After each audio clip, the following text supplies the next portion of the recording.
वंदे अहं श्रीगुरुः श्रीयुतपदकमलं श्रीगुरोन् वैष्णवांश्च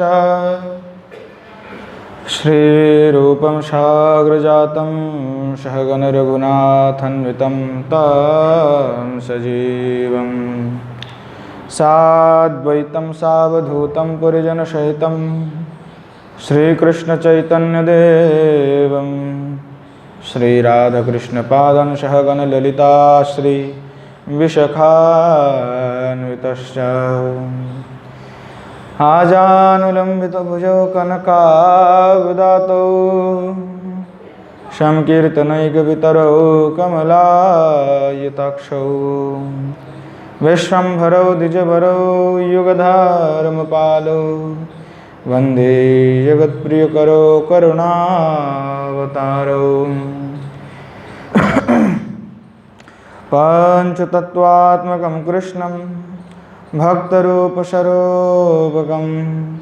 भक्तावतारं भक्ताख्यं नमामि भक्तशक्तिकं गौररामौ समारम्भां ऐश्वरीणां च मध्यमाम् अस्मदाचार्यपर्यन्तं वन्दे गुरुपरम्पराम् बर्हापीडं नटवरवपुः कर्णयोः कर्णिकारं बिभ्रद्भासः कनककोपिशं वैजयन्तीं च मालां रन्ध्रानवेन रधरसुधया पूरयन् गोपवृन्दैर्वृन्दारण्यं शपथरमणं प्राविशद्गीतकीर्तिः राधाकरावचितपल्लववल्लरीके राधापदङ्कविलसन्मधुरस्थलीके राधा यशमुखरमत्तखगावलीके राधा विहार विपिने रमतां मनो मे श्रीमद्भागवतं नौमि यस्यैकस्य प्रसादतः अज्ञतानपि जानाति सर्वगमानपि वृषारूढममाकन्तं सोममेशं सदाशिवं हरिनामरसन्मत्तं नौमि गोपीश्वरं हरं श्रीरूपं साग्रजं वन्दे रघुनाथं कृपामयं श्रीजीवं भट्टजुगं च सज्जनसुखदायकम् येषां सहजस्निग्धानां पादरेणुमभीक्ष्णसा सर्वविघ्नविनाशाय शिरसा धारयाम्यहम् वृन्दायै तुलसीदेव्यै प्रियायै केशवस्य च कृष्णभक्तिप्रदे देवी सत्यवत्यै नमो नमः नारायणं नमस्कृत्य नरं चैव नरोत्तमं देवीं सरस्वतीं व्यासं ततो जयमुदीरयेत् वाञ्छाकल्पतरुभ्यश्च कृपा सिन्धुभ्यैव च पतितानां पावनेभ्यो वैष्णवेभ्यो नमो नमः हरे कृष्ण कृष्ण कृष्ण हरे हरे हरे राम राम राम हरे हरे श्रीमन्महाप्रभु की जय श्री युगल सरकार की जय श्री गिरीन्द्र बिहारी भगवान की जय।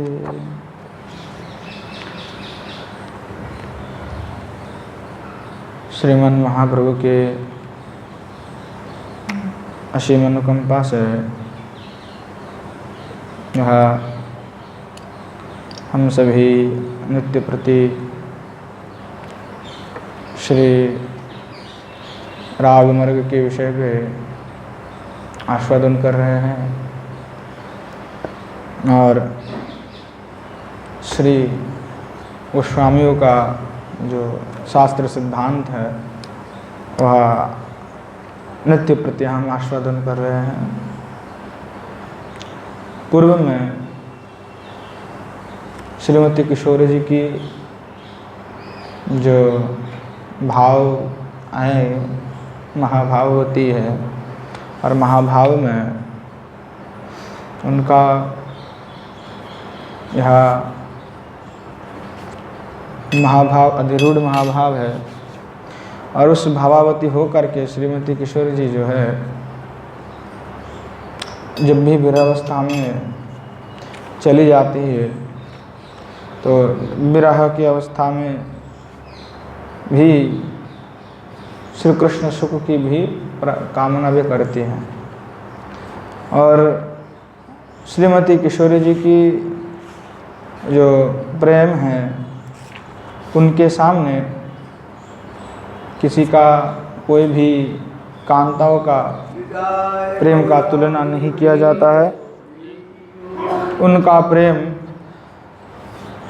सर्वश्रेष्ठ है और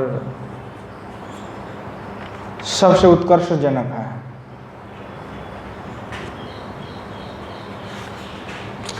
जो लक्ष्मी से लेकर के हर पार्वती के प्रेम अथवा नारायण के वक्षस्थल पर क्रीड़ा करने वाली लक्ष्मी अथवा रुक्मिणी आदि महिषी जो भी है उन किसी का भी उतना सौभाग्य नहीं है। और चंद्रावली आदि का जो सौभाग्य है प्राप्त हुआ कृष्ण के साथ, वहाँ भी श्रीमती किशोरी जी के पास जो है तुच्छ की बातें हैं। और द्वारिका के जो महिषी वृंद है उनके प्रेम भी जो है नगण्य है श्रीमती किशोरी जी की इस महाप्रेम के पास में। इसीलिए जो गोस्वामीपाद ने कहा कि सबका अगर प्रेम सुख दुख भी मिला लिया जाए तो श्रीमती किशोरी जी की प्रेम की महासमुद्र में एक बूंद मात्र होता है। समस्त संसार की ब्रह्म वैकुंठ से लेकर के ये अनंत ब्रह्मांड में जितने ब्रह्मांड इन सबको अगर मिला भी लिया जाए तो उस राधा प्रेम समुद्र में हम मानो एक बूंद मात्र डाल रहे हैं। तो ऐसे राधा के प्रेम महिमा को क्या किया जा सकता है। इसीलिए श्रीमती किशोरी जी की जो महाभाव है उसके सामने किसी का भी प्रेम टिकता नहीं है। और श्रीमती किशोरी जी की गण में ही जो श्रीमती किशोरी जी हैं और उन्हीं के कायवीय स्वरूप में ही सभी विराजमान हैं। इसीलिए वे लोग भी महाभाववती होती, उनको भी अनुभाव होती हैं। जैसे ललिता आदि सखी हैं, अष्ट सखी विशेष करके, और उनके यूथ में रहने वाले जो गोपियाँ हैं नित्य सिद्धिया जो है, और जो भी साधक सिद्धिया बन गए हैं, जो साधन से सिद्धि हुई वो भी तो नित्य सिद्धिया हो गया। अब तो उनको भी वह अनुभव होगा जब वो यूथ में रहेगा। इसीलिए ये महाभाव के जो अनुभव जिसको कहा गया कि मोदन मोहन और मादन, तो यहाँ रसशास्त्र के सबसे परम गुह्यतम अंश है ये कि जो पूर्व में कहा वह भी वर्णन नहीं हुआ है। जैसे कई आचार्यों का भले ही परंपरा रहा है राधा उपासना की, पर वह इस प्रकार से कहीं पे व्याख्यान नहीं है।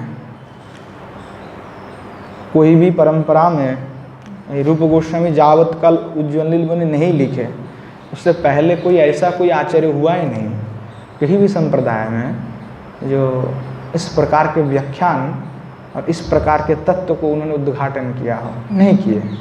उज्ज्वल नीलमणि के बाद से ही इसी से ही कॉपी कर करके बहुत लोगों ने उद्घाटन तो किए हैं, पर गोस्वामी के नाम नहीं लिए। हाँ, परंतु यह गौड़ीय संप्रदाय की ही देन है कि इस प्रकार से जो उज्ज्वल नीलमणि में जो इस समस्त तत्व को उन्होंने निरूपण किया है वो पहले कहीं भी हुआ नहीं है। तो राधा राव रस के जो महिमा है, राधा प्रेम की महिमा है, वह श्री गोस्वामी पाद ने ही विस्तार किए हैं। तो यह जो लीला रहस्य है श्रीमती किशोरी जी का और श्री ठाकुर जी का, वह अतीव आनंददायक है। और ये लीला जो है अनंत है, नित्य हो ही रहा है। श्री वृंदावन में श्री भगवान बालादि लीला में जितने भी विभूषित हुए हैं, अनेकों लीला किए उन्होंने, पर्वत, गोष्ठ एवं कुंज इत्यादि में असंख्य जो भी प्रकाश उन्होंने किया, वह नित्य जो है वृंदावन में विराजमान है। और जो जो स्व लीला परिकर है वही उसका दर्शन कर सकते, नहीं तो उनको यह दर्शन करने के सौभाग्य प्राप्त नहीं है। क्योंकि ये भगवान वृंदावन भले ही देखने में लौकिक लगे, पर ये लौकिक है नहीं। जिसको रम गया है हृदय में भगवान, हो गया जिनको दर्शन, उनको उस लीला जो है एकदम स्फूर्त हो जाता है, और लीला का स्थान भी स्फूर्त हो जाएगा, और साक्षात वो देखने भी लग जाएंगे, अनुभव भी होगा। तो ये सुप्त रूप में है, रहस्य है कि उसका दर्शन जो है सभी लोग नहीं कर सकते, उसके लिए सबके लिए वह संभव भी नहीं है। तो श्रीमती किशोरी जी की प्रेम की महिमा हम लोग आस्वादन कर रहे थे कि जो श्रीमती किशोरी जी की जो जब महाभाव जो है, अधिरूढ़ महाभाव, भाव का उत्पन्न होते हैं, श्रीमती किशोरी जी जो है विरहावस्था में चले जाते हैं। चाहे कृष्ण पास में रहे तो भी विराह। तो उस विराह दशा में पूर्व दिन हम आस्वादन कर रहे थे कि श्री भगवान को अगर कोई द्वारिका में भी स्पर्श करते हैं तो इधर ब्रज में श्रीमती किशोरी जी का मूर्छा दशाएं प्राप्त होती है। अब क्या हुआ, श्री भगवान के ऐसे स्पर्श होने पर बार बार श्रीमती को मूर्छा दशा को प्राप्त करना पड़ता है, बार बार वे मूर्छित हो जाती है। असह्य दुख को सहन करके भी श्रीमती यह चाहती है कि कृष्ण को ही सुख मिले। वे कभी आपने सुख के बारे में चिंतन नहीं करती। ऐसा अद्भुत जो है वो किशोरी जी में ही है कि लक्ष्मी आदि में ऐसे भाव नहीं है। वे असह्य दुख सहन करके नारायण से ये नहीं कहेंगे कि भाई आप खुश रहिए, ये नहीं कहेंगे, उनका तात्पर्य अलग है। तो असह्य दुख को भी सहन करते हुए श्रीमती जो है श्री भगवान के सुख की प्रार्थना करते हैं। एक बार क्या हुआ कि जब उद्धव जी ब्रज में आए, तो उद्धव जी ब्रज में आए तो श्रीमती किशोरी जी से वार्तालाप हुई थी हुए उनके साथ। तो किशोरी जी से जब वार्तालाप हुआ उनका, संवाद हुआ कि कृष्ण कैसे हैं, क्या कर रहे हैं आजकल, और क्या उनको याद नहीं आता ब्रज का, इत्यादि रूप अनेक वार्ता हुई। तो एक पल ऐसा आया कि जो श्रीमती किशोरी जी श्री उद्धव जी से कहने लगे कि आप ठाकुर जी से जाकर के यह बात कहना कि वो दोबारा लौट के आ जाए। तो उसी का इस श्लोकों को विस्तार करते हुए श्री गोस्वामी पाद लिखते हैं, स्यान्या सौख्यम यदोपि बलवद् गोष्ठमाप्ते मुकुंदे यद्याल्पापि क्षतिरुदयति तस्य मागात् कदापि अप्राप्तेऽस्मिन् यद्यपि नगरार्तिरुग्रा भवेन्नः सौख्यं तस्य स्फुरति हृदि चित्तत्र वासं करोतु। कि श्रीमती किशोरी जी जो है उद्धव जी से पूछे, उद्धव जी से उन्हें कहा, उद्धव जी पहले आए तो उद्धव जी ने पूछा कि बताइए श्रीमती कि मैं तो ब्रज में अभी गमन करूंगा, तो ब्रज में गमन करूँगा तो मैं जा कर के ठाकुर जी से क्या कहूँ? आपने क्या संवाद भेजा, क्योंकि वो भी पूछेंगे मुझसे कि श्रीमती ने क्या कहा है, तो मैं जा कर के क्या संवाद दूंगा? और आप क्या संवाद देना भी चाहते हैं कृष्ण को, बताइए। तो श्रीमती ने कहा कि हे उद्धव, कृष्ण से जाकर के यही कहना बस केवल यद्यल्प कि अब थोड़ा सा ही बात कहना, ज़्यादा नहीं कहने की ज़रूरत है, थोड़ा सा मात्र कह दो जा करके। तो क्या कहे कि कहा कि हे मुकुंद, कि जाकर कैसे कहना, हे मुकुंद, यद्यपि वलवद गुष्ठ माप्ते सख्यम, कि अगर आप इस वृंदावन में आए तब देखिए हमें अत्यंत जो है सुख होगा।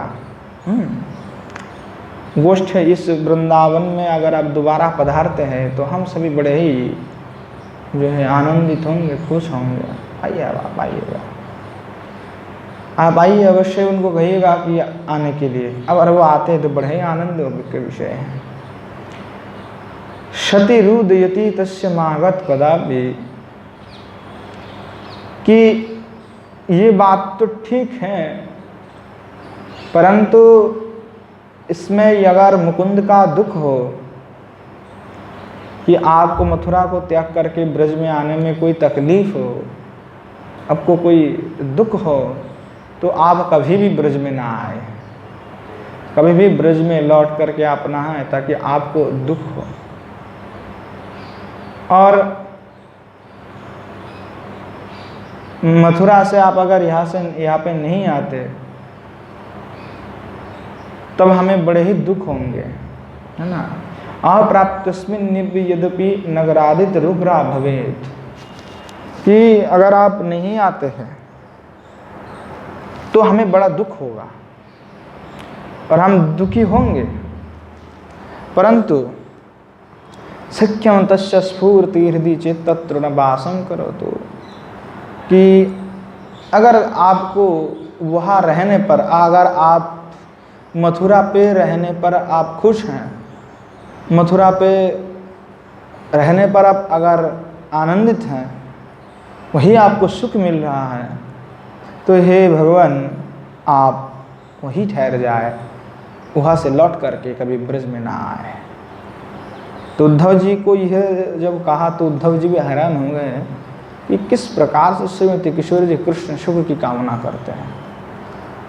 यहाँ पे कोई आत्मिक सुख की वासना नहीं है कि अगर दुख हमें हो रहा है, आपके आने पर तो हमें सुख मिलता है, पर तकलीफ ये है कि आप तो यहाँ पे आकर के सुखी नहीं होंगे। अगर आपकी सुख यहाँ पे आकर नहीं मिलता है तो आप यहाँ पे मत आइए। तो यह जो दिव्य प्रेम है यही संभव है मात्र, क्या ऐसे कहने की तात्पर्य, क्योंकि यहाँ लौकिक शरीर से प्रेम नहीं है, यहाँ प्रेम जो है अंतर से है, हृदय से है। जो दिव्य प्रेम है, ऐसा अद्भुत प्रेम और कहीं नहीं है। किशोर जी की ऐसी भाव और ऐसी उन्मत्तता है। तो कृष्ण के विरह में ब्रह्मांड में भी क्षोभ उत्पन्न हो जाता है,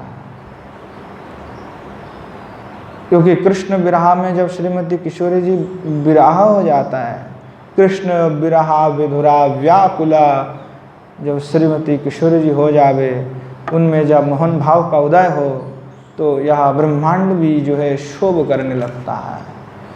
ब्रह्मांड में भी, प्रकृति में भी हलचल होने लगता है। वहाँ कैसे हैं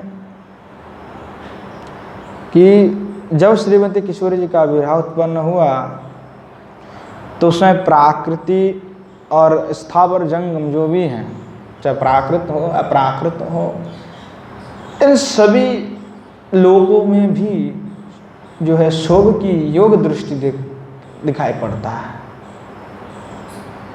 तो इस शोभ को देख करके, अनुभव करके जो है कई आचार्यों ने इसका उल्लेख भी किया है, जिनका अनुभव हुआ, क्योंकि अनुभव के विषय है, अनुभव गम्य है, भजन के द्वारा उसके बिना तो हम कुछ कह नहीं सकते।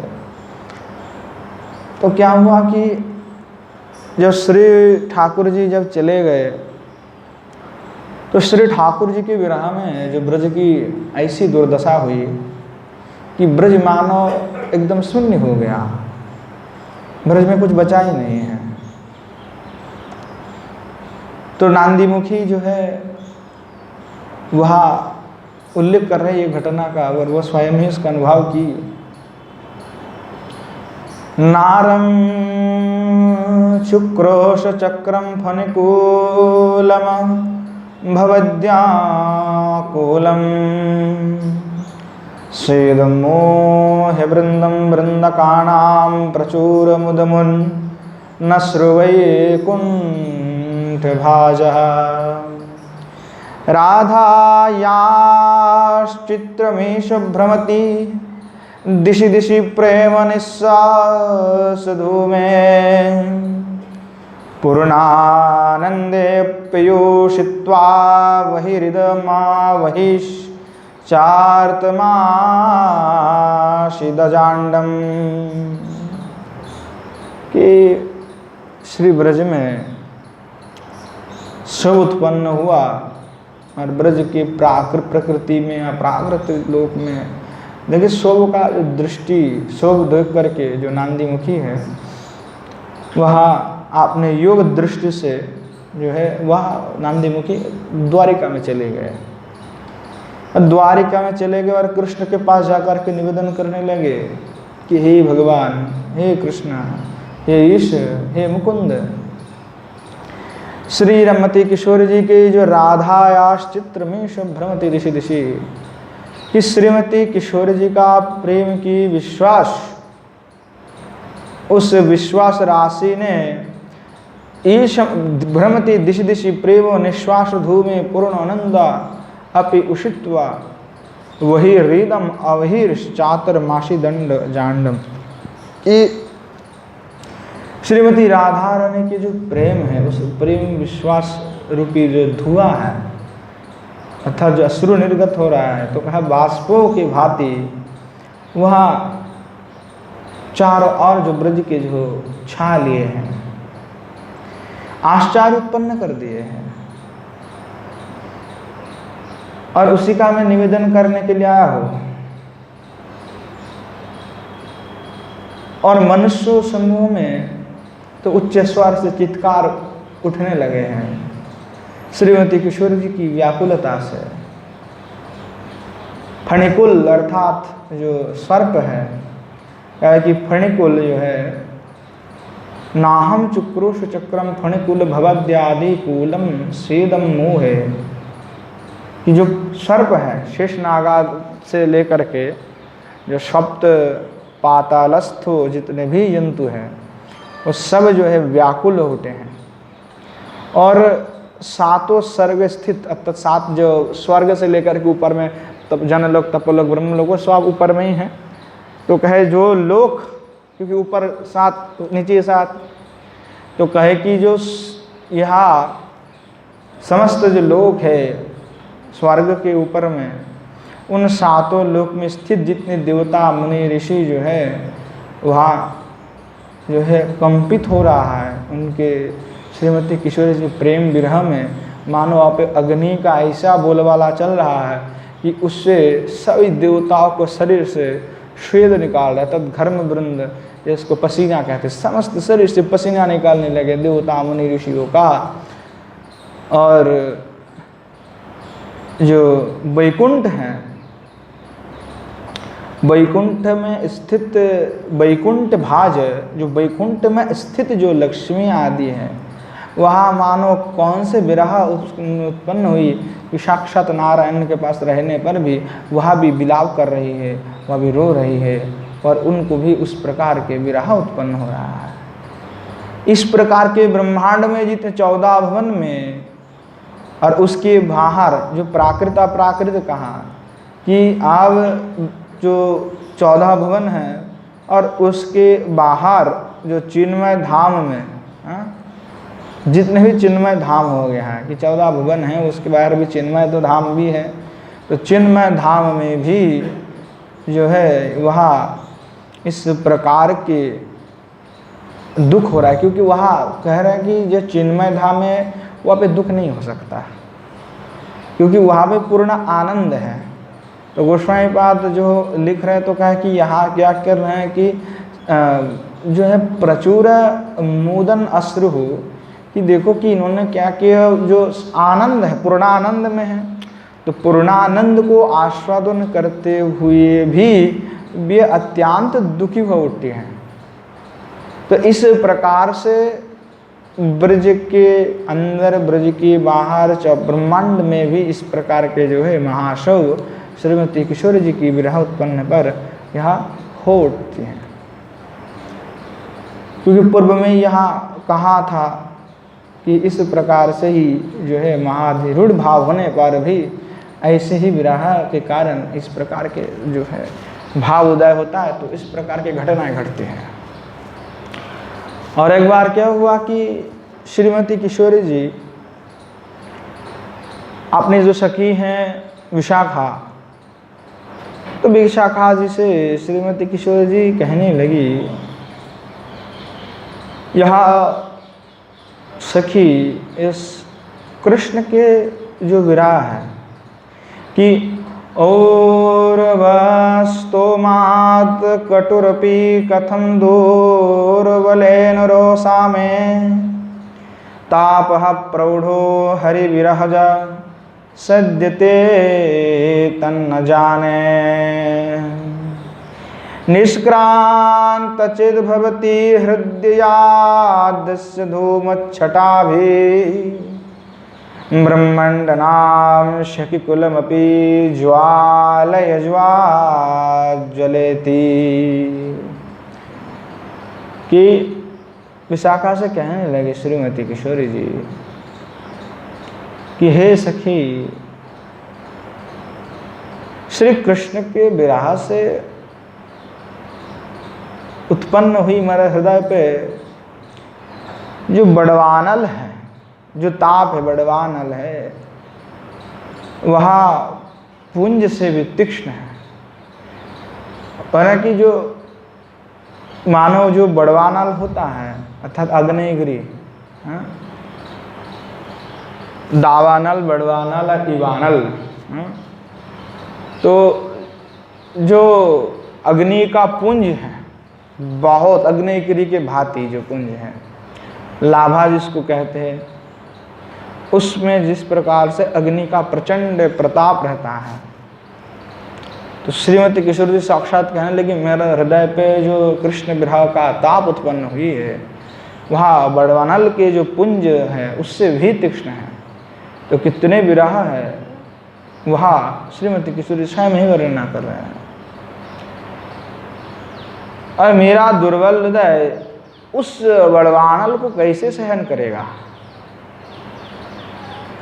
श्रीमती किशोरी जी कह रहे कि दुर्बलोनो रसा में तापः प्रोढ़ो हरि विरहजा सद्यते तन्न जाने।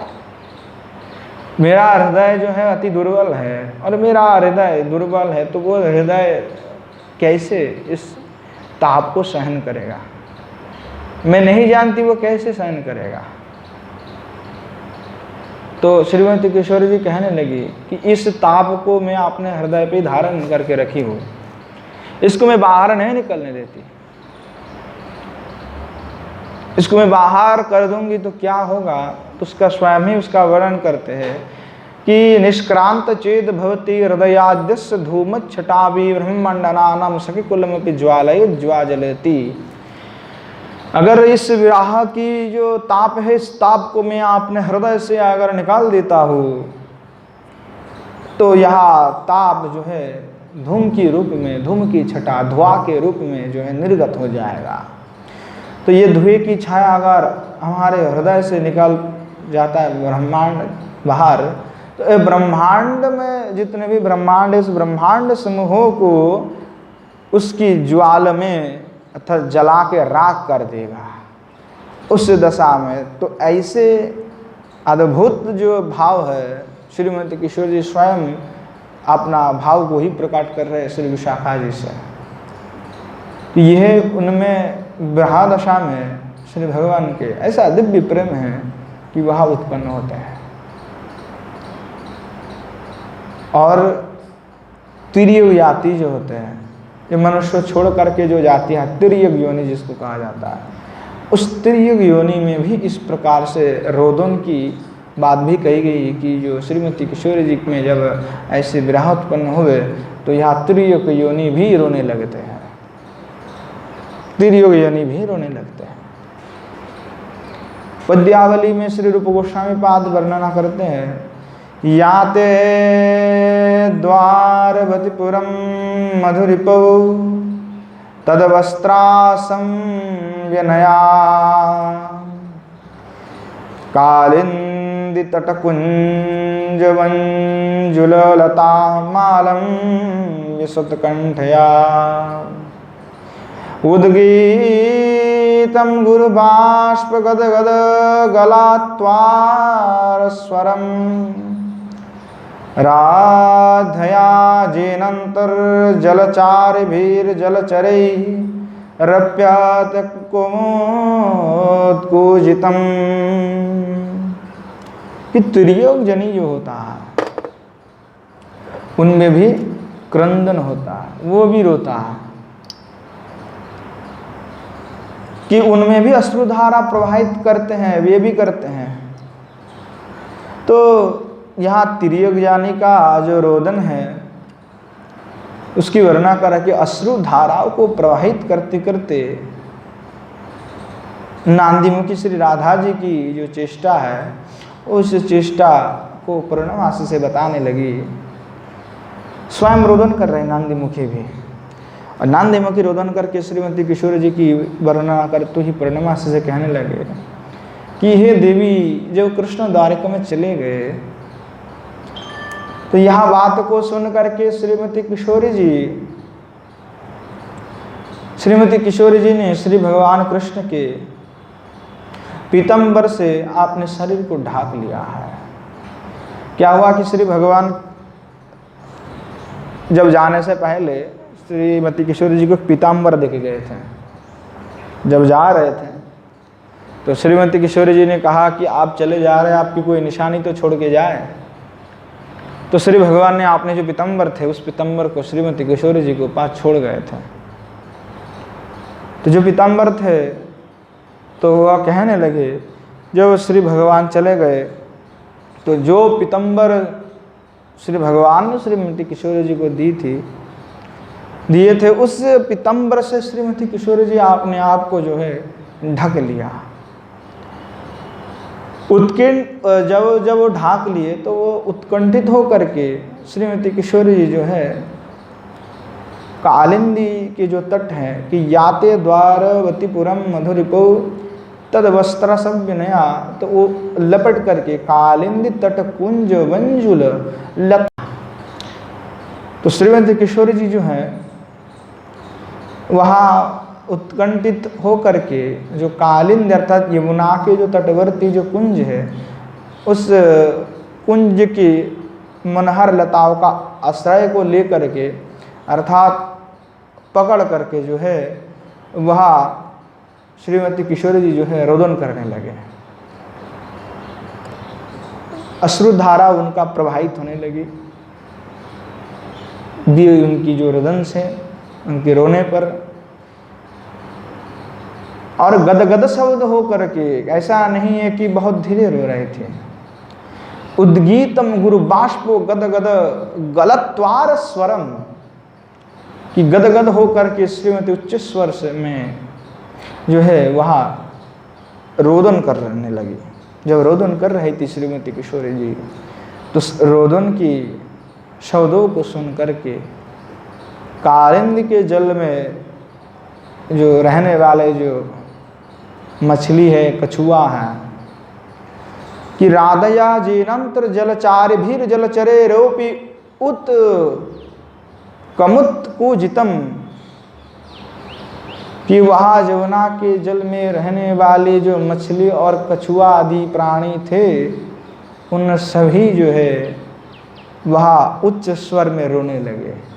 ऐसे तुर्य योनि भी श्रीमती किशोरी जी के प्रेम में जो है प्रभावित होकर के रोने लगते हैं। किससे? कृष्ण विरह से, उनमें विवाह। इसलिए पूर्व में कहा कि जो महाभाव जिनके हृदय में उत्थित होता है, उस उत्थित से वो पास में रहने वाले व्यक्ति का अपने आप ही अनुभव हो जाता है। चाहे वो व्यक्ति भजन साधन करता हो नहीं करता हो, वो चाहे मूर्ख हो जड़ हो, उससे कोई फर्क नहीं पड़ता।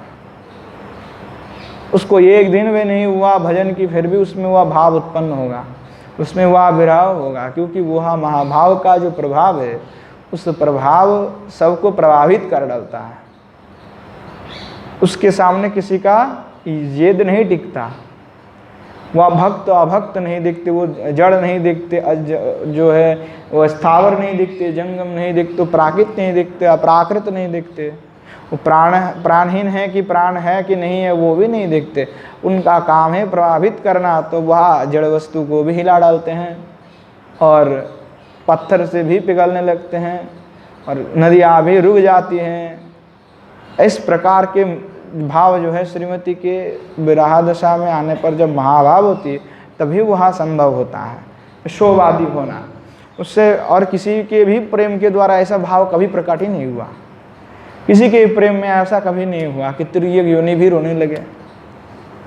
इसीलिए महाभाववती श्रीमती किशोरी जी की प्रेम के समतुल्य और किसी को भी नहीं कहा जा सकता है भी नहीं।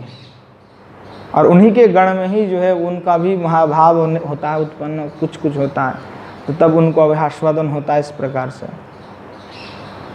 तो ये कहें कि अपना मृत्यु हो जाने पर भी जो श्रीमती किशोरी जी का ऐसे भाव है कि मैं मर भी जाऊंगा तो मेरा जो शरीर है वह पंचभूत में मिलित होकर के श्री कृष्ण के ही सेवा में ही लगे। मैं और कुछ नहीं चाहता कि मेरा मृत्यु हो जाए तो ये पंचभूत जो शरीर है वो अभी श्री कृष्ण की सेवा में ही लग जाए। तो किस प्रकार से श्रीमती जी का यह जो है ये मृत्यु स्वीकारत स्वाभूति रूपी तत्संगत कृष्णाय, कि वह मृत्यु को स्वीकार करने के बाद भी, मृत्यु को स्वीकार करके भी अपने शरीर में रहने वाले जो पंचभूत है उसके द्वारा जो है कृष्ण संग की जो तृष्णा है कि मैं उससे भी कृष्ण का ही सेवा करूँगा, कृष्ण को ही सुख दूंगा, इस प्रकार की भावना जो किशोरी जी में है।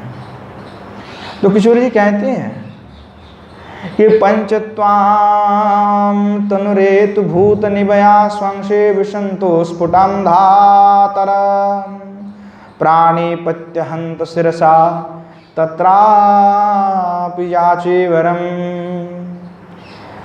तद वापि शुपयस्तदीय मुकुटे ज्योतिस्तदयाङ्गनवम्नि व्योमो तदीय वर्त्मनि धरा तत्ताल वृंत नीलहा। कि श्रीमती किशोरी जी स्वयं जो है अपने आप ही प्रार्थना करते हैं कि श्री भगवान के विरह में विरहातुरा श्रीमती किशोरी जी जो है वह ललिता जी से कहने लगी, क्योंकि ललिता बार बार कहती हैं कि तुम क्यों उनके लिए चिंता करते हो, काहे तुम उनको बुला नहीं देते, जो चले गए हैं उसको जाने दो, उसके लिए इंतजार क्या है, आप अपना इंतजार करके रहती हो, कृष्ण के ऊपर मान किया करो, उसको छोड़ दो, जिससे दुख मिल रहा है उसके लिए अपना जीवन ही क्यों छोड़ना चाहते हैं, उसको याद ही क्यों करना है। तो श्रीमती किशोरी जी क्या कहते हैं, हम तो याद नहीं करते हैं, उसको हम कैसे भूल सकते हैं जो हमारे यादों में बसे हैं, हाँ? जो हमारे हृदय पे ही बैठे हुए उसको हम कैसे भूल जाएंगे। हम तो हम है नहीं, हम तो कृष्ण ही हैं, हम है नहीं, हम तो कृष्णमय हो चुके। अब हमारे तो अपना अस्तित्व में ढूंढ ही नहीं पाती कि अपना कोई अस्तित्व है, तो कृष्ण के सिवाय तो मेरा कोई अस्तित्व ही नहीं है, मेरे अंदर भी कृष्ण, बाहर भी कृष्ण, में तो सर्व कुछ कृष्णमय है। अब उसको भूल जाने की बात करो जिसके बिना जीना मुश्किल है, हाँ? तो यह असंभव है, मैं तो वो कर ही नहीं सकता। फिर भी ललिता जी बार बार वही कहती रहती है कि आओ कृष्ण को भूल जाओ, आओ कृष्ण को भूल जाओ, कृष्ण से मान कर लो, संपर्क बंद कर लो, तो कृष्ण प्रेम में प्रमित मत हो। पर यह तो बाह्यिक भाव है ललिता जी का भी, क्योंकि श्रीमती किशोरी जी का कुछ जो दुख है वह भी कुछ कम हो जाए, मानी नहीं हो जोठी, इसलिए श्री ललिता जी भी यही कहती हैं। पर ललिता जी की भी तो दुख उत्पन्न हो रही है, पर वो आपने दुख को छुपा करके श्रीमती किशोरी जी को सांत्वना देने के लिए, उनको सुख मिले, इसलिए वो कहती रहती हैं कि ताकि किशोरी जी की इस विरह दशा में उस विरह को उनको दर्शन न करना पड़े। क्योंकि उस विरह दशा में सभी का अवस्था ऐसा ही है, सभी रो रहे हैं, सभी रो रहे हैं, सभी क्रंदन कर रहे हैं, सब में दुख हो रहा है। क्या किया जाए, कौन किसको संभालेगा? किसी में तो हिम्मत नहीं कि कौन किसको संभाले, सबकी जब दशा ही एक है।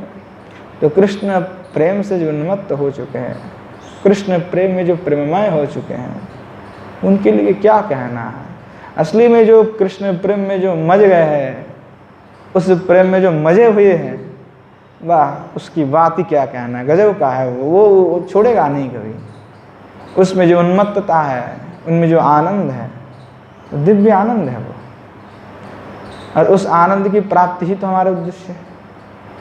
सबका उद्देश्य यही है कि उनको सुख मिले, पर सुख यहाँ यह लोक में मिलते नहीं हैं, क्योंकि यह लोक में कोई सुख है नहीं, जो दिखाई पड़ रहा है वो नहीं है, और जो है उसको हम कदर नहीं करते।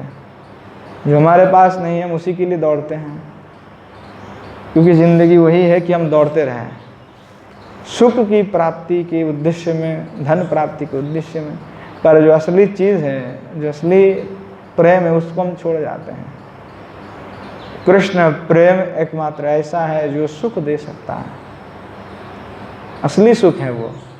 पर पंच भौतिक शरीर में रहोगे तो थोड़ा बहुत भोगना ही पड़ेगा, जो पाप पुण्य अपने किए हैं। और साधक का कहना है, बड़े बड़े साधक का ये कहना है कि हमें पुण्य नहीं चाहिए, पाप भी नहीं चाहिए और पुण्य भी नहीं चाहिए। और भोग हो रहा है तो अच्छा हो रहा है, क्योंकि भोग से जो है हमारा पाप नष्ट हो रहा है। तो भोग, कुछ भी भोग आ रहा है और हमें दुख हो रहा है तो वो बेफजूल बात है। अगर हम कह रहे हैं कि हमको दुख हो रहा है, कोई भोग हमको मिल रहा है और भोगों से हम दुखी हैं, तो वो आपकी गलत भावना है, आप समझ नहीं पाए हैं। क्योंकि आपका कर्म का फल नष्ट हो रहा है, आप क्यों दुखी हैं? आप नहीं चाहते कि आपका पाप कर्म का फल नष्ट हो जाए, आप नहीं चाहेंगे। भगवान के पास जाना है तो आप भगवान तो आपको परिशुद्ध करके ही ले जाएंगे। जब तक आपके पास जो पाप का साझाय प्राप्त नहीं हुआ तो आप तक परिच्छन्न नहीं, क्योंकि पाप पुण्य से तो भगवान प्राप्त लोग मिलते ही नहीं है। जो कृष्ण का धाम है वहाँ प्राप्ति कोई पाप पुण्य से विचार से नहीं होता, वहाँ पे प्रेम के विचार से होता है, भक्ति के विचार है वहाँ पे। पुण्य से तो स्वर्ग का विचार मिलते हैं, पुण्य का विचार कब तक है? स्वर्ग तक है। जन लोक तपोलोक इत्यादि में जाओगे तो वह सब पुण्य का विचार चलता है, पर कृष्ण भक्ति के लिए वहाँ पे भक्ति का विचार है, प्रेम का विचार है, कोई पुण्य का विचार नहीं है। क्योंकि पुण्य से भक्ति मिलता नहीं है, सीधी सीधी बात है। भागवत आदि शास्त्र में माधुर्य कदम्बिनी में विष्णु चक्रवर्ती पहले अध्याय में ही कह दिए कि वहाँ कोई भी जगत के ऐसा कर्म पुण्य नहीं जिससे आपको भक्ति मिल जाए, नहीं हो सकता। तो क्योंकि भक्ति किसी का अपेक्षित ही नहीं है, इसलिए प्रेम के माध्यम से ही भगवत प्राप्ति संभव होता है, ना कि किसी पुण्य कर्म के द्वारा भगवत प्राप्ति हो सकता है। तो इसीलिए पाप भी नहीं चाहिए, पुण्य भी साधक को नहीं चाहिए, क्योंकि दोनों ही हमारे पास व्यर्थ हैं। हमको तो चाहिए केवल कृष्ण प्रेम चाहिए। श्रीमती किशोरी जी का दास्य का भाव हो जाए, हृदय में उत्पन्न हो जाए, वही चाहिए हमें, और वही अभिलाषा भी है।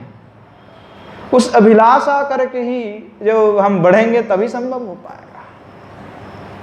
उस जो परम परमात्मा है, उस परम प्रेम की प्राप्ति के लिए हमें भी उस प्रकार से प्रेम करनी पड़ेगी जिस प्रकार से श्री गोपियों ने किया। जब तक वह प्रेम संभव नहीं, उस प्रकार के भाव संभव नहीं, उस प्रकार के त्याग संभव नहीं, तितिक्षा संभव नहीं, उस प्रकार के मोह कृष्ण के प्रति नहीं है, आसक्ति नहीं है, तब तक वह प्रेम प्राप्ति कैसे हो सकता है? कि गोपियों तो सबसे भक्तों से श्रेष्ठ हैं। इन समस्त विश्व ब्रह्मांड में जितने भक्त हैं, उद्धव जी खुद स्वयं कहते हैं कि ये समर्थ आरती वाले जितने गोपियाँ हैं, इनकी भाव तो बड़े बड़े मुनि ऋषि भी प्रार्थना करते हैं, उनको भाव नहीं मिलते हैं। हम भी चाहते हैं, उद्धव जी कहते हैं कि हम भी चाहते हैं हमें भी वह भाव मिल जाए, पर हम भी फिर भी प्राप्त नहीं कर सकते हैं। तो सोचना पड़ेगा कि किस प्रकार के भावना, किस प्रकार के निष्ठा, किस प्रकार के आसक्ति, किस प्रकार के रति होने पर वह महाभाव श्रीमती किशोरी जी की गण में हमको जगह मिल जाएगा। इतना कोई आसान बात तो नहीं कि जगह बहुत जल्दी मिल जाए। जब तक मन में हिंसा, देश, विद्वेष, हिंसा भावना है, विषय के प्रति भावना है, तब तक कुछ संभव ही नहीं है। तो सब कुछ छोड़ करके एकमात्र जो है शरण तो किशोर जी की सानिध्य में लेना है, तभी संभव है। तो कृष्ण का सुख कब प्राप्त होता है? जब किशोर जी सुखी हो। इसीलिए किशोरी जी की ही सनातन गोस्वामी पाद बृहद भागवतामृत में कहते हैं कि राधा दास ही स्वीकार करना चाहिए। हम कृष्ण के दास है, अच्छी बात है, परंतु राधा दास से श्रेष्ठ कुछ नहीं हो सकता। सनातन गोस्वामी पाद कहे कि दास्य भाव भी दो प्रकार के हैं, एक कृष्ण के दास से बन जाना और एक राधा के दास से बनना। तो उसमें उत्तम कौन सा है? तो कहे कि कृष्ण के दास बनने में आनंद तो है, पर पूर्णतम आनंद नहीं प्राप्त हो सकता। वह रति, वह जो रति नहीं मिल सकता, प्रणय नहीं हो सकता, स्नेह नहीं हो सकता, मान नहीं हो सकता। वहाँ पे बहुत सीमित हो जाएंगे आप। अबे बहुत सीमित है सेवा, प्रेम भी सीमित है, प्रणय, राग इत्यादि उत्कर्ष भी वहाँ पे नहीं मिलेंगे। पर राधा दास्य में जो है, जो दासित्व स्वीकार करने पर वहाँ पे ये सारे वस्तुएं मिलते जाते, भाव महाभाव तक प्राप्ति संभव है। बृहद भागवतामृत में सनातन गोस्वामी का बात कही है, मैंने पूर्व कई बहुत जो कथा चल रही थी उस पूर्व कथा में भी हमने कहे थे, बहुत पहले, कम से कम 1-2 महीने पहले जो कथा चल रहे थे उस समय की बात चली थी। तो श्रीमती किशोरी जी का जो यहाँ प्रेम है कि वह अपने मृत्यु के बाद भी, अपने मरने के पश्चात भी अपने शरीर से जो है कृष्ण का ही संग प्राप्त करना चाहते हैं। श्रीमती किशोरी जी कहते हैं ललिता जी से कि श्री भगवान कृष्ण अगर इस ब्रज में लौट करके नहीं आते हैं तो मैं उनको देख नहीं पाऊंगी, मैं उनको देख नहीं पाऊंगी और ना वे मुझे देख पाएंगे, ना तो मैं रहूँगा, क्योंकि जिसके बिना जीना ही मेरा मुश्किल है, इसके बिना कैसे जी पाऊँगा। कि जीना तो चाहते हैं आप ही के लिए, है ना, कि जीना तो चाहते हैं आप ही के लिए हम, परंतु क्या करें, आपके बिना जीना नहीं चाहते। इन किशोर जी की अवस्था ऐसा ही है कि हम तो जीना चाहते हैं पर आपके बिना जीना नहीं चाहते हैं। आप हैं तो हम हैं, आप नहीं हैं तो हम नहीं हैं। कृष्ण हैं तो किशोर जी हैं, किशोर और कृष्ण नहीं है तो किशोर जी नहीं हैं। वहाँ श्री भगवान के लिए भी ऐसा ही है, अगर किशोर जी हैं तो श्री भगवान हैं और किशोर जी नहीं तो भगवान भी नहीं, क्योंकि एक ही स्वर, दोनों स्वरूप जो है वह दिव्य दिए हैं स्वरूप में एक ही आत्मभूत हो जाते हैं। उन दोनों का प्रेम है वैसे है। यहाँ इस जब श्रीमती किशोरी जी में ऐसे विरह होते, ललिता जो है कहने लगी, सखी क्या आपने, क्यों ऐसा कह रही आप? अब कृष्ण आएगा नहीं आएगा, पर उसके लिए आपको वो देख नहीं पाएगा। किशोर जी क्या आप अपने देह को त्यागने की बात कर रहे हैं? हाँ, क्या आप अपने देह को त्याग करने की बात कर रहे हैं? और आप वो आकर के भी आपको देख नहीं पाएंगे। इसका तात्पर्य तो मुझे यही लगता है कि आप अपने देह को ही परित्याग करने के लिए सुदृढ़ निश्चित हो चुकी हैं। तो इस श्रीमती किशोर जी कहते इस दुख पूर्ण की जो अवस्था मेरा है, इस दुख से भरे हुए देह को, इस शरीर को रक्षा करने की क्या आवश्यकता है? भला क्या प्रयोजन है जब वह कृष्ण ब्रज में दोबारा आने वाले ही नहीं है? जब वो आएगा नहीं तब मैं किसके लिए देह का रक्षा करूं? क्योंकि वो तो कभी आएगा नहीं, और जब आएगा क्योंकि मैं कितना धैर्य को धारण करके रखूं। इसीलिए मुझे जो है अपना शरीर को ही त्याग देना चाहिए। हाँ, कहने लगे स्वयं ही त्याग देना चाहिए मेरे को।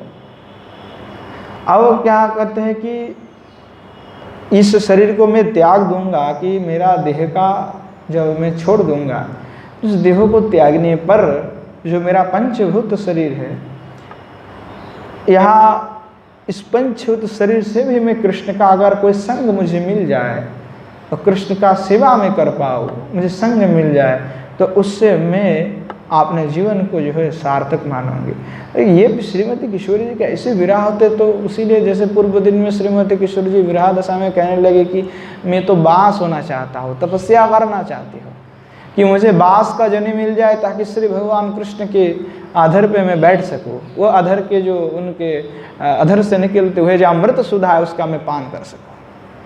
तो वो कहते कि सब जनियों में मनुष्य जनी से भी श्रेष्ठ बास के जनी है, कि बास रूप में जिसका जन्म हुआ और वंशी गोत्र जो है वो सबसे श्रेष्ठ हैं। तो श्रीमती किशोरी जी का भाव उदहने पर वह कहती है। तो आज श्रीमती किशोरी जी कहने लगी कि मैं सार्थक बनूंगी, मेरा शरीर अगर ऐसे कृष्ण का संग लाभ कर लेगा तो मेरा शरीर यहाँ पात हो जाए और शरीर के सब जितने भी अंश है तो यह सब जो है विलय हो जाए, सब पंचभूत में विलय होकर के कृष्ण की सेवा में रह जाए। तो यह क्या कहते कि जो आकाश में आकाश मिल जाए, है ना। पंचभूत की वर्णना क्या क्रम से करेंगे कि आकाश में आकाश मिल जाए। तो श्रीमती कहते हैं कि आकाश में आकाश मिल जाए, पर मेरा यही जीवन का सार्थक मैं तभी मानूंगी कि श्री भगवान द्वारिका में बैठे हैं, वो आए कभी अपने, जैसे कि वो बाहर कोई प्रासाद के बाहर आए तो उनके सामने आकाश दिखाई दे रहा है, तो मैं चाहती हूँ कि उनके आंगन के ही आकाश में बन जाओ ताकि श्री भगवान मुझे ही देखते रहें। वहाँ श्रीमती किशोरी जी कह रहे कि ऐसा मैं चाहता हूँ। और यहाँ जो अग्नि है वहाँ अग्नि में मिल जाए, कि यहाँ श्रीमती कहती है कि मैं चाहता हूँ कि श्री भगवान जो द्वारिका में विराजमान हैं और द्वारिका में जो उनका सरोवर है जहाँ पे श्री भगवान जो है नित्य क्रीड़ा करते हैं, स्नान आदि जहाँ पे करते हैं, उस सरोवर का जल में बन जा। उस सरोवर के जल में मेरा शरीर का जो पंचभूत अंश ही तो जल भी है उसमें, तो जल जो है वहाँ जा कर के मिलित हो जाए ताकि श्री भगवान कृष्ण जब उस सरोवर में आकर के विहार करे तो उस सरोवर में मैं उनका संग पा सकूं, उनका स्पर्श मुझे मिले, उनकी सेवा में कर सकूं, उसको सुख प्रदान कर सकूं, मैं यही चाहती हूँ। कहते हैं कि मेरा यहाँ अग्नि में जो है अग्नि मिल जाए। तो यहाँ उनको कहना है कि जो अग्नि में अग्नि मिल जाए, जैसे कि पूर्व में होता था कि आपने घर पे अग्नि जला के रख, दास के ज़माने के जैसा दियासलाई वगैरह तो थे नहीं, तो साधन क्या था, अग्नि को नित्य जलाए रखे जाते थे। और ऐसे सपाग्नि जिसको कहा जाता था वहाँ घर पे जलते रहते, यज्ञ का अग्नि होता था। तो नित्य प्रति श्री भगवान जो है उसमें होम करते थे, है ना। सुबह सुबह अग्निहोत्र जिसको कहते हैं, ब्राह्मण आदि को नित्य कर्म होते हैं, तो भगवान क्षत्रिय तो उनको भी करना पड़ता था। तो कहते किशोरी जी कि मुझे उस अग्नि बनना है कि ताकि जो है जब श्री भगवान आकर के उस अग्नि के द्वारा अपना कर्म करे तो मैं श्री भगवान का ही दर्शन कर पर उनकी हस्त का द्रव्य को मैं ही अपना स्पर्श पा सकता हूँ। इस प्रकार से श्रीमती किशोरी जी जो है प्रार्थना करते हैं। श्रीमती किशोरी जी और भी कहते हैं, वह तेज रूप में कि वायु के रूप में मैं रहूं, कि जिस समय जो द्वारिका में जो वायु बहते हैं वह वायु में मैं तत्व मेरा शरीर का जो पंच उस शरीर का जो वायु है अंश है वह वायु उसी में मिल जाए। उस द्वारिका के ही आसपास मेरा जो वायु है मैं वहीं पे विराजमान रहूं और उस वायु के माध्यम से श्री भगवान को मंद मंद जो एकदम वायु है उस वायु से श्री भगवान के शरीर पर स्पर्श कर सकूं, उनको शीतलता प्रदान कर सकूं। श्रीमती किशोरी जी और कहते हैं कि पृथ्वी जो है वहाँ पृथ्वी तत्व जो मेरा शरीर में है वह पृथ्वी के तत्व हैं, वह पृथ्वी में ही विलय हो जाए। तो कहाँ के पृथ्वी पर, कि द्वारिका के मिट्टी पर, उस पृथ्वी पर जो है मेरा विलय हो, जो द्वारिका के जो मिट्टी हैं जहाँ पे श्री भगवान अपना पैर दे करके चलते हैं, अपने पद के द्वारा यात्रा करते हैं, जो उनके आंगन है आसपास में, तो कहीं पे श्री भगवान जाएंगे तो उस जगह के ही में मिट्टी में अपना शरीर का जो पंचभूत अंश है वहाँ विलय हो जाए, ताकि श्री भगवान जब जाएंगे तो वह उस मार्ग से मुझे स्पर्श करते हुए चले जाए। हाँ, तो इस प्रकार से श्रीमती किशोर जी का जो है भाव व्यक्त करते किशोर जी हैं। तो ये भाव जो है अति अद्भुत हैं। तेज रूप में भी श्रीमती किशोर जी कहते अग्नि का अर्थ शब्द का तेज है, तो तेज जहाँ जहाँ हो, जिस जिस जगह में तेज होता है उन तेजों में मेरा विलय हो जाए। वायु के जहाँ जहाँ वायु का प्रयोजन हो वहाँ पे मेरा शरीर का जो अंश तत्व वायु हो वही जा करके मिलित हो जावे। तो यह अपने पंचभूत शरीर का परित्याग करना पर भी श्रीमती किशोरी जी यही चाहती कि उससे कृष्ण को ही सुख प्राप्ति हो, उससे कृष्ण का संग मिल सके, कृष्ण का ही प्रेम प्राप्त हो। ये सब महाभाव और किसमें है? ऐसे भावनाएं व्यक्ति के हृदय पे ही नहीं आएगा जो किशोर जी के महाभाव में विद्यमान है। शरीर को त्यागने पर भी कृष्ण सुख की वासना है। दिव्य उन्माद है श्रीमती किशोरी जी में। दिव्य उन्माद किसको कहते हैं कि दिव्य का जो दिव्यता से जो उन्माद होते हैं, जैसे लौकिक में उन्माद जो होते हैं पागल कहा जाता है, जैसे लौकिक समाज में भी उन्माद है। तो उन्माद लौकिक समाज वाले उन्माद तो पागल होते हैं, और यहाँ पे तो प्रलाप नहीं है कि यह दिव्य उन्माद है, ऐसे वैसे उन्माद नहीं है। कि एतस्य मोहनाख्यम गतिम कम अपि एयुषा भ्रमाभा कापि वैचित्र दिव्य उन्माद इत्रियते। कि दिव्य उन्माद जब श्रीमती किशोरी जी में ऐसे जो ये सब जितने भी ये सब दिव्य उन्माद के कारण हो रहा है, महाभाव भावित हुए तभी हो रही है। तो श्रीमती किशोरी जी में यह तो स्वाभाविक है। वह क्या है कि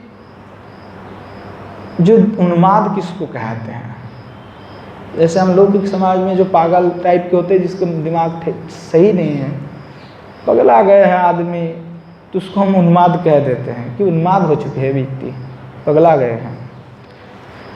तो ये दिव्य उन्माद है, एक अनिर्वचनीय वृत्ति जो मोहनाक के महाभाव है, उस महाभाव जो है वहाँ उन्माद के भांति अर्थात भ्रम के भांति, भ्रम के सदृश एक ऐसा विचित्र भाव को धारण करती है, एक अनिर्वचनीय वृत्ति को धारण करते हैं, उसको कहते हैं दिव्य उन्माद। इसीलिए तो कहा ना कि जो श्रीमती किशोरी जी की जो प्रेम है वो भी अनिर्वचनीय, जो भाव है वो भी अनिर्वचनीय, वृत्ति भी अनिर्वचनीय, सब अनिर्वचनीय तत्व है, निर्वाचन नहीं किया जा सकता।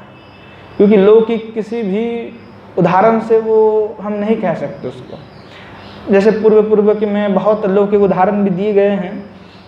जैसे राग की विषय पे आते हैं तो राग का लक्षण बताने से फूलों का उदाहरण दिया जाता है, रंगों का उदाहरण दिया जाता है।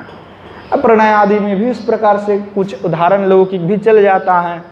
पर श्रीमती किशोरी जी की जो अनुभव शुरू होता है अनुराग से, क्योंकि वो अनुराग से पहले सब जो पीछे छोड़ देती है, जितने भी पार्वती से लेकर के समस्त देवांगना, समस्त सभी चित्र जो है आपका चंद्रावली आदि सब पीछे छोड़ देते हैं किशोरी जी।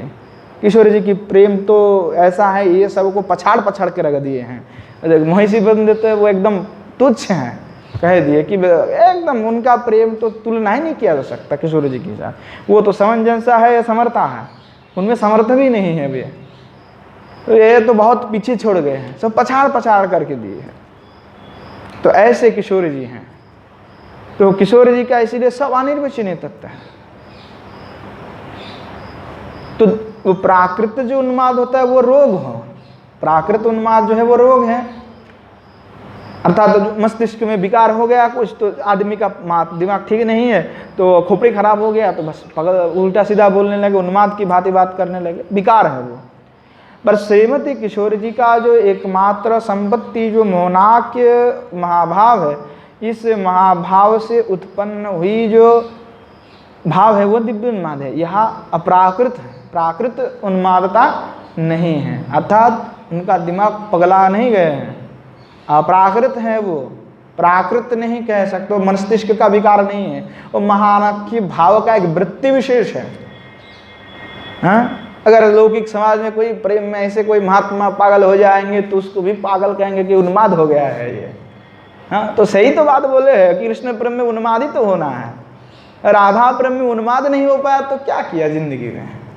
कृष्ण प्रेम में उन्मादित होना, श्रीमन महाप्रभु क्या करें, कृष्ण प्रेम में उन्मत्त हो जाओ, और क्या चाहिए जिंदगी में। तो वह उन्मत्त होना चाहिए। अब लोग समझेंगे लौकिक उन्मत्तता है, पागल हो गया आदमी। कहाँ पागल, पागल नहीं है, कृष्ण प्रेम में पागल हुए हैं। श्रीमान महाप्रभु उन्मत्त होकर के देखो समुद्र में जाकर के एक झपकी लगा दी, एकदम बस हो गया, उन्मत्त है, क्या फर्क पड़ता है।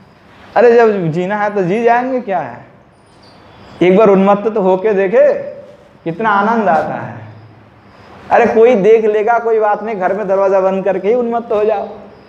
हाँ, और विश्वनाथ चक्रवर्ती बात कहते कि स्वयं को परीक्षा करने कौन करेगा, हमारा नाम में रुचि हुआ कि नहीं रुचि हुआ, हमें नाम में रुचि हुई कि नहीं, हमें भाव आया कि नहीं आया, ये कैसे परीक्षा कौन करेगा।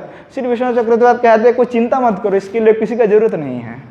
घर में कुरुनी लगाओ और कुरुनी लगा करके खूब हरिनाम किया करो, खूब क्रंदन करो, और क्रंदन करते करते देखो आप में सात्विक भाव उत्पन्न हो रहा है कि हो नहीं रहा है।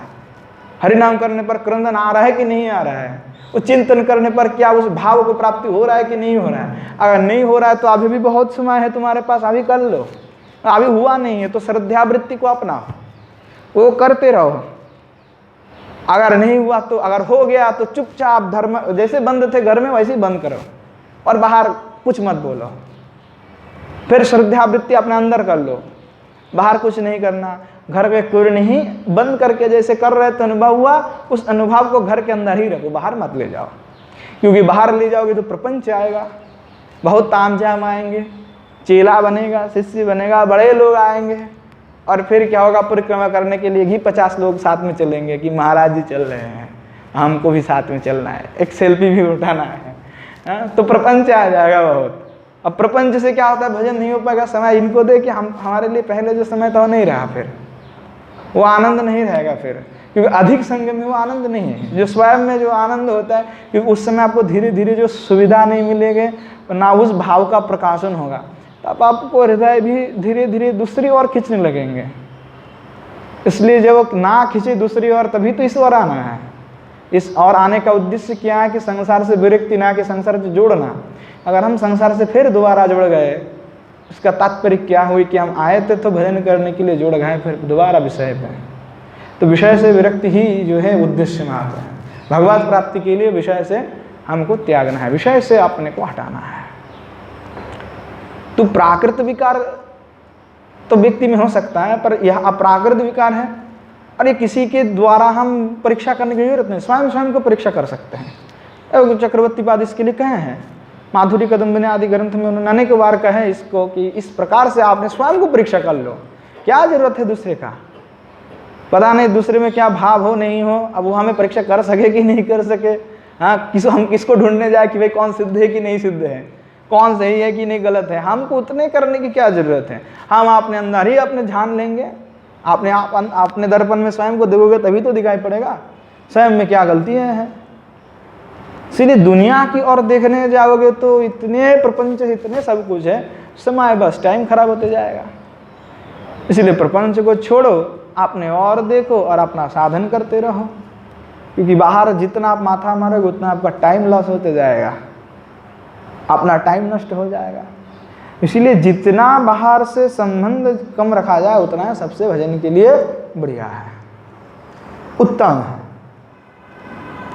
तो यहाँ श्रीमती किशोरी जी में जो उन्मत्तता है वो अप्राकृत है, अनिर्वचनीय तत्व है और महाभाव जनित है। तो श्रीमती किशोरी जी जो क्या है, लादिनी शक्ति का जो है मूर्त शरीर पे, जैसे पूर्व दिन में हमने कहे कि श्री गोस्वामी का भी यही कहना है कि प्रेम की पूंजीभूत जो शरीर है वही श्रीमती राधा है। वह प्रेम से परिपूर्णित है, वह समस्त शरीर ही अद्भुत है, प्रेममय है। और इसीलिए श्रीमती किशोरी जी के जो 3 स्वरूप है, छाया राधा, माया राधा और साक्षात श्रीमती राधा रानी, तो वह छाया राधा को ही भेजती है ज़्यादातर, अधिकतर पहली अवस्था में साधक को, कि देखो ये समझ पाता है कि नहीं पाता है। दिव्य प्रेम का प्रकाशवती जो श्रीमती किशोरी जी, उनका दर्शन प्राप्त उतने आसान नहीं होता है, वह बहुत दुर्लभ है। वैसे भाव अगर उत्पन्न हुआ तो कैसे महाभाव है, थोड़ा सा चिंतन करने की योग्य है कि जिनकी प्रेम में त्रियग योनि भी रोने लगे, ऐसे श्री प्रेमावती है। तो लादिनी शक्ति का अर्थ, लादिनी से श्री भगवान को जो है आनंद प्राप्ति होता है, और लादिनी स्वरूप का मूर्त स्वरूप है श्रीमती किशोरी जी। तो उस लादिनी अंश से श्री भगवान को जो है एकमात्र आनंद मिलता है। तब उनके जितने भी समस्त देह इंद्रिय सब कुछ जो है लादिनी सर्वभूता है। उनके चित्त में आविर्भूत होने वाले जो मोहन भाव भी जो है वह भी लादिनी वृत्ति का ही विशेष है, लादिनी वृत्ति मात्र है। तो यहाँ वह समस्त जो अप्राकृत जो चिन्मय प्रेम है, दिव्य प्रेम है, वो वहाँ पे कोई लौकिक प्रेम नहीं है, वह सब अनिर्वचनीय चिन्मय है। तो इसलिए जो मोहनाक्य महाभाव है, उस महाभाव में ऐसे दिव्य जो उन्मत्तता है, दिव्य प्रेम है, उसी को कहा जाता है उन्माद। और वह उन्माद प्रेम के एक वृत्ति विशेष महाभाव की वृत्ति है। अर्थात प्राकृत जो वह भ्रमाभाव, गोस्वामी बात कह रहे हैं कि यहाँ वृत्ति जिसको कहा गया है, मोहन की जो वैचित्र की वृत्ति जो है वो भ्रमाभा कहा गया है। शब्द क्या कहा है गोस्वामी पाद ने कि भ्रमाभा कापी वैचित्र दिव्योन्माद। तो भ्रमाभा शब्द का तात्पर्य होता है कि वह भ्रम सदृश है, भ्रम है, पर भ्रम एकदम हम भ्रम नहीं कह सकते हैं, भ्रम के जैसा है, सदृश है, परंतु वह भ्रम नहीं है। ऐसे लौकिक जगत में किसी को भ्रम हो जाता है तो वह हमसे क्या होता है, लोग भ्रमित हो जाते हैं। कई बार होता है कि चौराहे पे जा रहे थे तो किस और जाना है हम भूल ही गए हैं, दिग्भ्रांत हो जाते हैं ना कभी कभी।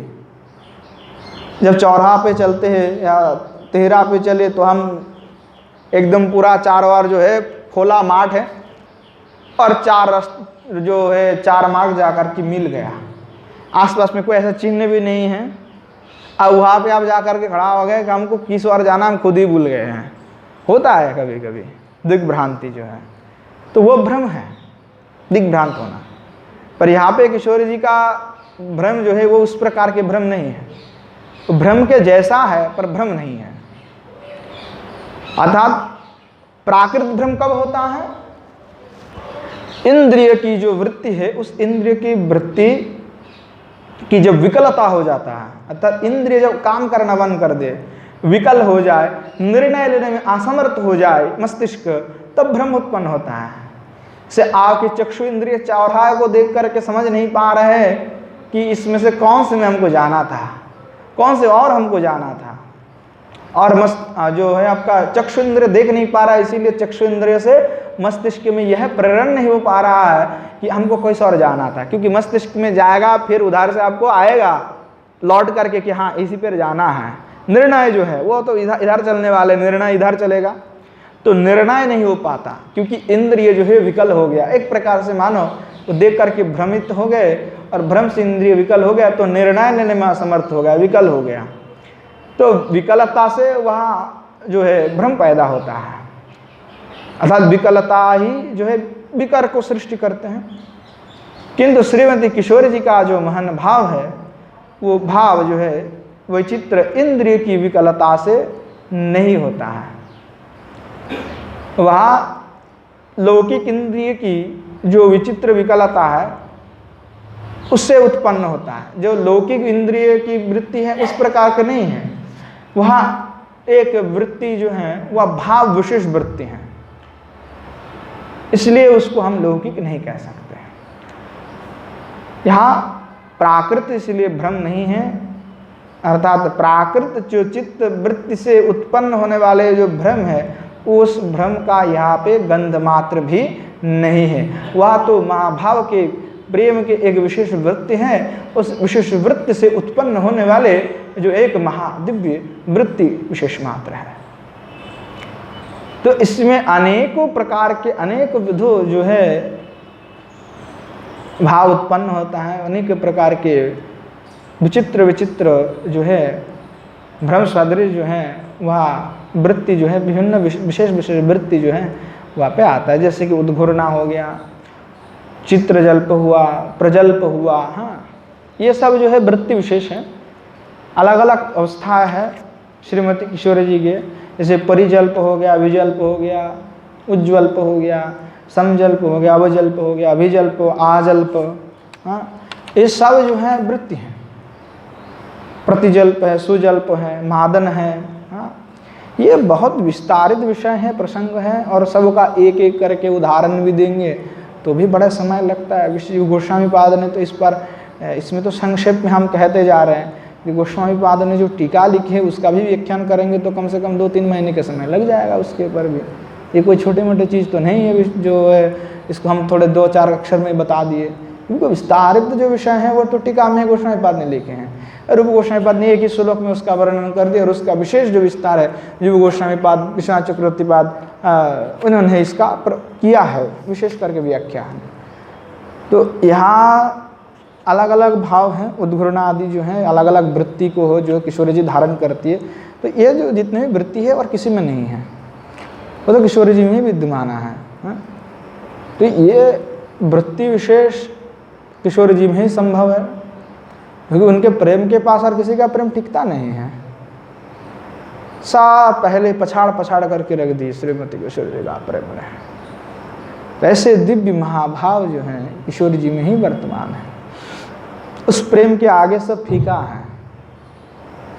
इसलिए बार बार साधकों के लिए जो महात्मा लोग कहे कि साधु संत आचार्य का भी यही कहना है कि वृत्ति विशेष आदि को ये बहुत गहरे से जानना चाहिए, अनुभव योग्य विषय है, उस अनुभव से यह सब जो है प्राप्त होंगे। भजन की निष्ठता से, दृढ़ता से, पहले ही कह दी कि योग्यता अनुसार उसका अनुभव हो सकता है। जिसमें यह योग्यता नहीं आया है उसका अनुभव नहीं हो सकता।